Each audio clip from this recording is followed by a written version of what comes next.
নমস্কাৰ এটা ডাঙৰ খবৰ কুকুৰাঝাৰৰ বিটিসি সচিবালয়ত হঠাৎ এক আক্ৰমণ কৰা হৈছিল আৰু এই আক্ৰমণৰ ঘটনাক লৈ এতিয়া হাগ্ৰামা মহিলাৰে বিস্ফোৰণ ঘটাইছে হাগ্ৰামা মহিলাৰে কৈছে এবিএফসু ইউপিপিএলৰ নেতৃত্বত হৈছিল আক্ৰমণ আৰু নিৰ্বাচনত পৰাজয় মানিব পৰা নাই এতিয়া ইউপিপিএলে ইউপিপিএল এফসুক নাটক নকৰিবলৈ এতিয়া হকিয়াই দিছে হাগ্ৰামা মহিলাৰে লগতে হাগ্ৰামা মহিলাৰে কৈছে যে হাহক যদি আছে মূৰ গাত হাত দি চাওক আৰু কি কৈছে হাগ্ৰামা মহিলাৰে আমি সবিস্তাৰে খবৰটো লৈ অহাৰ চেষ্টা কৰিম কোকৰাঝাৰৰ সচিবালয় আক্ৰমণৰ ঘটনাক লৈ এবাৰ বিটিসি প্ৰধান হাগ্ৰামা মহিলাৰে বিস্ফোৰণ এফসু ইউপিপিএলৰ নেতৃত্বত হৈছিল এই আক্ৰমণ এই ডাঙৰ মন্তব্য কৰিছে হাগ্ৰামা মহিলাৰে এফসু আৰু ইউপিপিএলৰ নেতৃত্বত এই আক্ৰমণ হোৱাৰ খবৰ বা কথা উল্লেখ কৰিছে নিৰ্বাচনত পৰাজয় মানিব পৰা নাই ইউপিপিএলে হাগ্ৰামা মহিলাৰে বিস্ফোৰণ ঘটাইছে অভিযোগ আনিছে ইউপিপিএল এফসুক নাটক নকৰিবলৈ হকিয়াই দিছে এতিয়া হাগ্ৰামা মহিলাৰে আৰু সচিবালয়ত আহি বুক মাৰিবলৈ বিচাৰিছিল এফসু আৰু ইউপিপিএলে এই ডাঙৰ মন্তব্য তাৰ পাছতে কৈছে যদি সাহস আছে মূৰ গাত হাত দি চাওক তেওঁলোকে এনেদৰে প্ৰত্যাহ্বান জনাইছে এতিয়া এফসু আৰু ইউপিপিএলক কোকৰাঝাৰত হঠাৎ 6 জনগোষ্ঠীৰ জনজাতিকৰণৰ বিৰোধিতাৰে বড়োলেণ্ড বিশ্ববিদ্যালয়ৰ শতাধিক ছাত্ৰ ছাত্ৰী প্ৰৱেশ কৰিছিল আৰু তাৰ পাছত শ ছাত্ৰ ছাত্ৰীয়ে এফালৰ পৰা বিটিসি সচিবালয় ভাঙি তছনছ কৰিছিল ধ্বংসলীলা চলাইছিল আজবাব সামগ্ৰী ভাঙি এনেদৰে তছনছ কৰা দৃশ্য ভাইৰেল হৈছিল আৰু তাৰ পাছতেই ভিন্ন প্ৰতিক্ৰিয়াৰ সৃষ্টি হৈছিল যে একাংশই 6 জনগোষ্ঠীৰ জনজাতিকৰণ বিচাৰিছে কিন্তু আন একাংশই 6 জনগোষ্ঠীৰ জনজাতিকৰণৰ বিৰোধিতা কৰিছে লগতে উই ৱান্ট হাগ্ৰামা এনেদৰে সচিবালয়ৰ চৌহদতেই শ প্ৰতিবাদী শিক্ষাৰ্থীয়ে শ্লোগান দিছিল আৰু তাৰ পাছত হাগ্ৰামা মহিলাৰে বিশেষকৈ 6 জনগোষ্ঠীৰ জনজাতিকৰণক লৈ কোনো ধৰণৰ স্থিতি স্পষ্ট নকৰাৰ বাবেই শূন্য হৈ পৰিছিল এইসকল শিক্ষাৰ্থী আৰু তাৰ পাছত ভাঙি তছনছ কৰিছিল এই দৃশ্যাংশ আমি দেখুৱাইছোঁ এয়া হৈছে সচিবালয়ৰ ভিতৰৰ দৃশ্য প্ৰতিবাদী ছাত্ৰ ছাত্ৰীয়ে এনে ধৰণৰ পৰিৱেশৰ সৃষ্টি কৰিছিল সচিবালয়ৰ ভিতৰত আৰু এই দৃশ্য আমি এই মুহূৰ্তত আপোনালোকক দেখুৱাৰ চেষ্টা কৰিছোঁ আৰু এই ঘটনাক লৈ এতিয়া প্ৰতিক্ৰিয়া প্ৰকাশ কৰিছে বিস্ফোৰণ ঘটাইছে বিটিসি প্ৰধান বা চিফ হাগ্ৰামা মহিলাৰে কৈছে যে সচিবালয়ত আহি মুখ মাৰিবলৈ বিচাৰিছিল এফসু ইউপিপিএলে যদি এফসু আৰু ইউপিপিএলৰ সাহস আছে তেনেহলে মূৰ গাত হাত দি চাওক এনেদৰে চ্যালেঞ্জ দিছে এতিয়া হাগ্ৰামা মহিলাৰে মন্তব্য আছে বিটিসিৰ সচিবালয়ত আক্ৰমণৰ ঘটনাক লৈ কি কৈছিল আমি সেই মন্তব্য শুনাব বিচাৰিছোঁ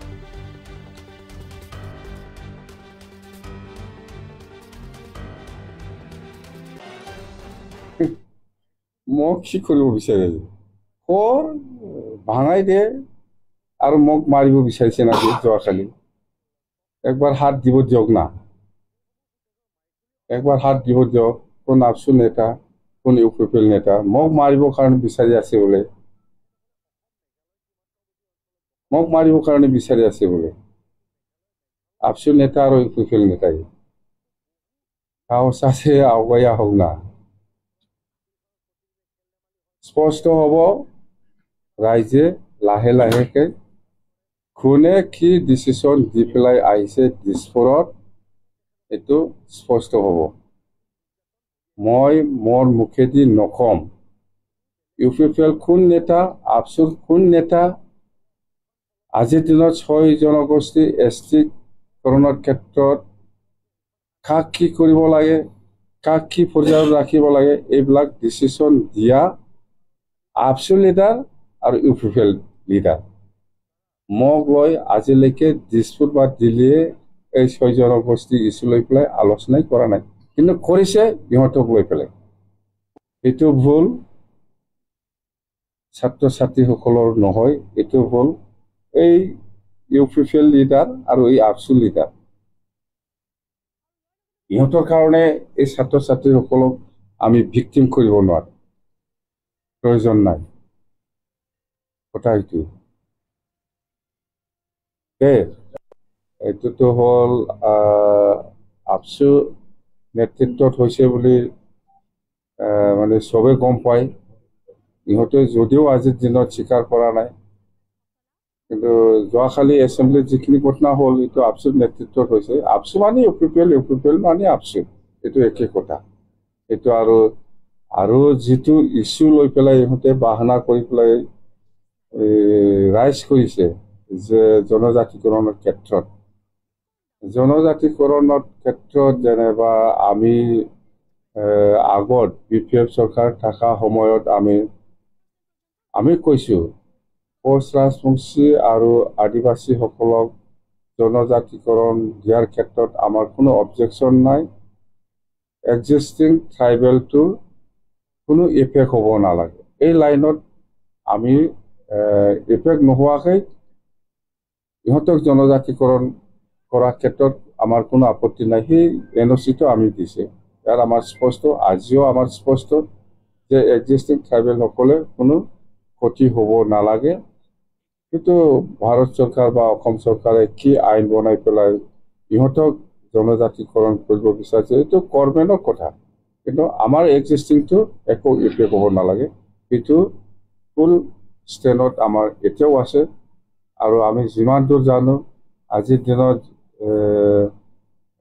অসমৰ চৰকাৰ চলাই থকা BJP চৰকাৰ বা NDA চৰকাৰৰ মানে ইয়াৰ ক্ষেত্ৰত নিশ্চয় ভাল বিবেচনা কৰি পেলাই এই সমস্যাটো নিশ্চয় সমাধান কৰিব। কথা এইটো বাহানা মানে আপচে যোৱাকালি কিবাটো এনে বাহানা, কৈ লাভ নাই। Totally political. ইয়াত UPPL জড়িত আছে, আপচিও জড়িত আছে। আৰু সেইখিনি কথা মই আজি ক'লো যে ইহঁতে ইলেকশ্যনত যে হাৰিছে UPPL বা আপচিয়ে, এইটো আজিলৈকে ইহঁতে মানিব পৰা নাই বা মানিব ইচ্ছা নাই। পাব্লিকৰ যিটো ৰায়, সেইটো আজিলৈকে ইহঁতে মানিবৰ কাৰণে খুব টান পাই আছে।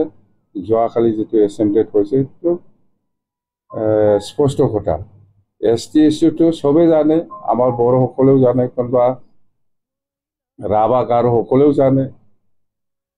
একেলগে ষ্টেণ্ড দি আছে।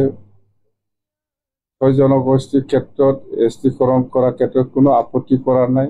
খালি এক্সিষ্টিং ট্ৰাইবেলটো একো ক্ষতি হ'ব নালাগে। সেইটোৱে আজি সেইটোকে বাহানা লৈ পেলাই যোৱাকালি এছেম্বলিত মোক বিচাৰিছিল বোলে। মই কৈছোঁ এই BTC-টো মই মৰাৰ পিছতো থাকিব। এইটো মোক বিচাৰি একো লাভ নাই। আৰু মই জিন্দা আছে।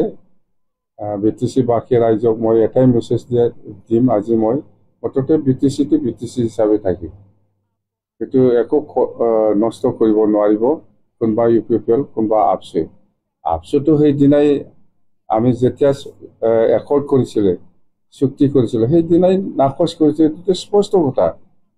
তাৰমানে আমি চুক্তি কৰি আনি পেলাই যিটো কাম কৰি আছে সেইটো ইহঁতৰ কাৰণে মানে একচেপ্টেবল নহয়, একচেপ্ট কৰিব নোৱাৰে। ইহঁতে একচেপ্ট কৰিব নোৱাৰে, পাৰা নাই।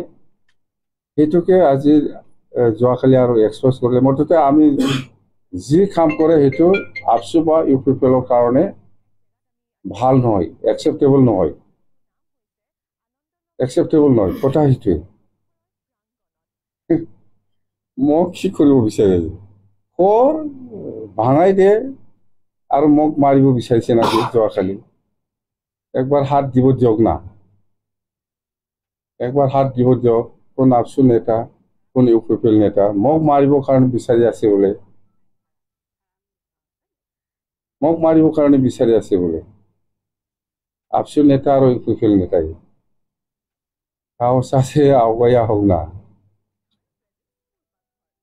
স্পষ্ট হ'ব ৰাইজে লাহে লাহেকৈ কোনে কি ডিচিশ্যন দি পেলাই আহিছে দিছপুৰত, এইটো স্পষ্ট হ'ব।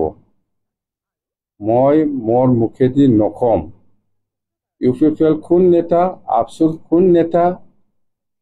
আজিৰ দিনত 6 জনগোষ্ঠী ST-কৰণৰ ক্ষেত্ৰত কাক কি কৰিব লাগে, কাক কি পৰ্যায়ত ৰাখিব লাগে, এইবিলাক ডিচিশ্যন দিয়া আপচু লিডাৰ আৰু UPPL লিডাৰ। মোক লৈ আজিলৈকে দিছপুৰ বা দিল্লীয়ে এই 6 জনগোষ্ঠী ইছ্যু লৈ পেলাই আলোচনাই কৰা নাই, কিন্তু কৰিছে ইহঁতক লৈ পেলাই। এইটো ভুল। ছাত্ৰ ছাত্ৰীসকলৰ নহয়, এইটো হ'ল এই UPPL লিডাৰ আৰু এই ABSU লিডাৰ। ইহঁতৰ কাৰণে এই ছাত্ৰ ছাত্ৰীসকলক আমি ভিক্টিম কৰিব নোৱাৰোঁ, প্ৰয়োজন নাই।